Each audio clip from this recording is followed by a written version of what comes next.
Namaskar. Welcome to Pal Talk Statistics, your go-to space for simplifying the world of data and analysis. I'm your host Dr. Chinmoy, and today's topic is something that every data analyst and researcher should know. Hello everyone, I'm Ria, and today we are talking about two powerful statistical tools used for analyzing categorical data, the Chi-square test and the Fisher's exact test. What are we testing? Let's imagine this. You're researching whether gender is associated with the preference for a new mobile brand. You survey 100 people and classify them into a table. Males and females versus whether they like the new brand or not. This kind of data is called categorical. Right. These are non-numeric variables, and we use contingency tables to organize them, like 2 by 2, 2 by 3 or more. Now, to find out if there's a significant relationship between the categories, we need statistical tests. The Chi-square test? The Chi-square test of independence is used when we want to check if two categorical variables are related or independent. It basically compares what we observe in the data with what we would expect if there was no association. The formula is simple in concept, where O is the observed frequency and E is the expected frequency. We then compare this calculated value with a critical value from the Chi-square distribution table based on the degrees of freedom. And if the p-value is less than 0.05, we say the association is statistically significant. But what if the sample size is small? Here's the important part. The Chi-square test requires that expected cell counts be at least 5. If any expected value falls below that, the test may give misleading results. Exactly. So when sample size is small or cell frequencies are low, we switch to Fisher's exact test. It gives the exact probability of obtaining the observed results, no approximation.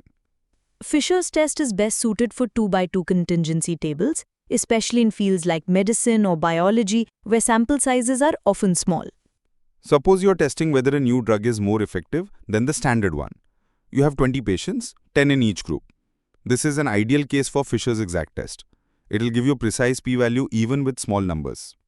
Another advantage is that Fisher's test doesn't rely on distributional assumptions. It's non-parametric and doesn't require normality or large samples. Where to use them? Most statistical tools and languages support both the tests.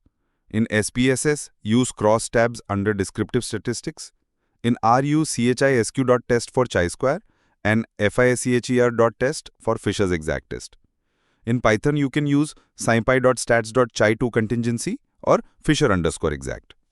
Even in user-friendly platforms like Jamovi, you can apply both tests easily without coding. Just enter your data and go to the frequencies or contingency table section.